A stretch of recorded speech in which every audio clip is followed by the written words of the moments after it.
So if you've seen any of my videos, you know that I love the amazing digital circus. It has everything you could want in a series. Memorable characters, eye-catching visuals, incredible music, and existentialism. What's there not to love? So it's no wonder that the pilot became an instant success and the hallmark of the indie animation industry. But the biggest, well, really the only gripe I have with indie animation is the episodes take so dang long to come out. And I get it completely. The crew is taking their sweet time making sure the episode is the best it can be. So that begs the question, was Candy Carrier Chaos worth the 6-month-long wait? The short answer? Yes, definitely, absolutely. The long answer? You'll have to find out. So if you haven't seen the episode yet, what are you doing? It's literally free on YouTube. Just know there will be major spoilers ahead. You've been warned. Alright, Gangle, when we catch up to them, I'll jump over, crawl inside, and shoot them repeatedly until they're unrecognizable. I feel like that violates some kind of convention. But before we get into all the heavy stuff that I'm sure you came here for, let me just say, this episode is leaps and bounds ahead of the pilot. It has improved in every single aspect. The story, the jokes, the dialogue, the animation. I mean, have you seen how smooth the movements on the Fudge Monster are? Look at him! Look at him! Kevin Tammer and his crew clearly had a lot of fun with this one. And don't even get me started on the backgrounds. I feel like I could just bite into anything on screen and it would taste delicious. And the new setting just provides so many more opportunities for wacky hijinks. The entire chase scene with the syrup tanker is just so chaotic. I mean, the digital circus is still a circus, and the slapstick and one-liners fit so perfectly here. But I think what truly elevates this episode above the first is the character interactions. They're hands down my favorite aspect of this series. Well, my favorite aspect of any series, really. And now that all the exposition from the pilot is out of the way, we get to see these characters interact like they would in their ordinary day-to-day lives. I think the best example of this is their encounter with the Fudge Monster. Just this whole exchange is so perfect, with Jax befriending the Fudge, Ragatha trying to stop him, and Kinger just being himself. All three of them are at peak silliness here, and I love it so much.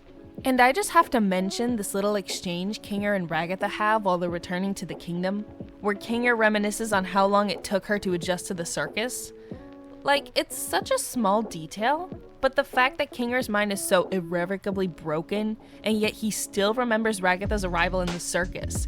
It's little nuances like this that make these characters so special. They're not just one-dimensional cartoon characters. They're human beings who, despite their circumstances, can still find a way to connect with each other.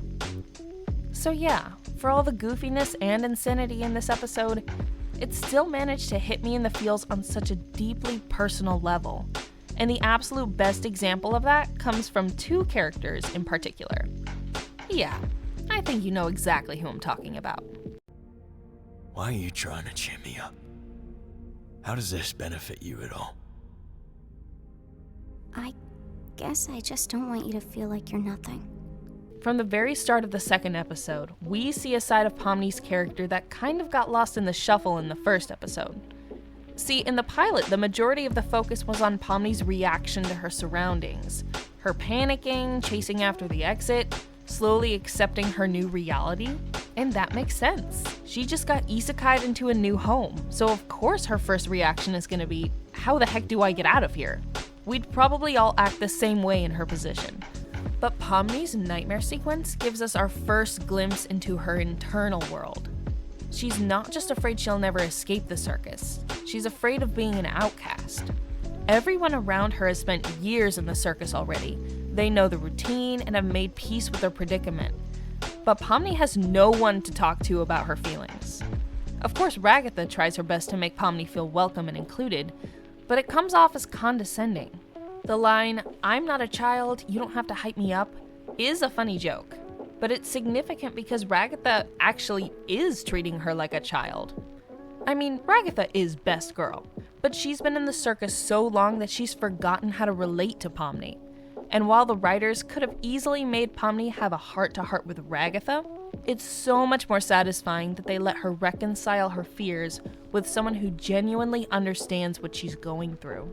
So that brings us to everyone's favorite Aussie Gummy Gator.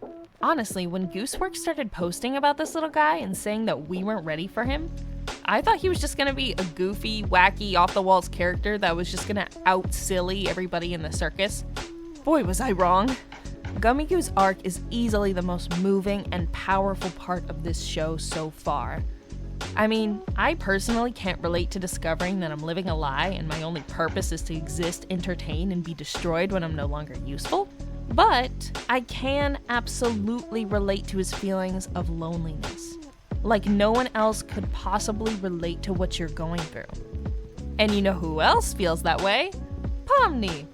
And would you look at that? They're both conveniently trapped under the map together. Now would be a great time for them to talk about their feelings and forge an emotional bond. Yay! But in all seriousness, the exchange between Pomni and Gummy Goo under the map is just so genuine and heartfelt. Pomni really has a point when she says feeling like you're nothing is normal. It's something that we can all relate to in one way or another. It's easy to look at everyone around us and think we're the only ones who don't know what we're doing. But in reality, none of us know what we're doing. And what's significant about this scene is that Pomni is the one comforting Gummy Goo, but at the same time she's reconciling her own feelings of isolation, as she slowly realizes that there are people who get what she's going through, and that she's not alone. But of course, I'd be stupid if I went this entire review without talking about that scene. Oh, looks like one of these guys made it through. Wait, what? Wait, what? I mean, I'll be honest, I kind of saw it coming, but that doesn't mean it hurts any less, okay? I refuse to believe they killed Gummy Goo off just for shock value. Gooseworks is better than that. If I had to guess why, I'd say that this moment will start a chain reaction of events that will cause Pomni to resent Kane and rebel against him. At least that's kind of what I'm hoping will happen. But aside from that, there's one more thing I need to talk about, and that's Kaufmo's funeral. This scene had me tearing up. And it's not because of Kaufmo. Literally, who cares about him? Just look at his stupid little face. Ew. It's about what this scene means for Pomni. All this time, she's felt like she couldn't relate to the other circus members. She doesn't even have dialogue with half of them. To her, they're just complete strangers that she's forced to live with for the rest of eternity. But this moment changes all of that. They invite Pomni to the funeral, which right off the bat is such a significant detail because she didn't even know Kaufmo. But they decide that she's worthy and welcome enough to come to this intimate ceremony as they mourn their fallen friend. And as Pomni looks around, she comes to an important realization. The other circus members care. They're not just these jaded, unsympathetic strangers. They know the pain of isolation and depression. They're here for her. They accept her as one of their own. And most importantly, they will remember her when she's gone. And in that moment, Pomni flashes back to her nightmare at the beginning of the episode. But instead of falling, Ragatha, Kinger, Gangle, and Zubul are there to catch her. Slowly, Pomni's fears begin to melt away as the camera zooms out on her and her newfound friends, marking the first time her new home actually felt like home. I think I've made my point pretty clear by now. The Amazing Digital Circus, Episode 2, Candy Carrier Chaos is absolute garbage because my beloved Zubul had less than a minute of screen time. I rest my case. Goodbye. Okay, I take that back. I mean, I'm still upset about this king/queen not getting the recognition they deserve. But really, this episode was an absolute treat to watch. Pun very much intended. And there wasn't a single frame of it that I didn't thoroughly enjoy. Glitch, Gooseworks, and everyone else who worked on this episode, you guys are heroes. You should all be given medals for blessing the world with this amazing series. I have high hopes for whatever wacky adventure, or, let's be honest, whatever existential quandary these characters experience next. Thanks for watching. If you're new to the channel, please consider subscribing. Your support means a lot to me. This is the first review I've done on this channel, and I really enjoyed making it. I can't promise that I'll be able to make more time-intensive videos like this because I have a lot on my plate right now. But I can promise you more short-form content, memes, and edits. So if any of that sounds interesting to you, please like, subscribe, and give me your thoughts in the comments below. You guys are the best. And I'll be sure to see you in 6 months when the next Digital Circus episode comes out. Bye for now.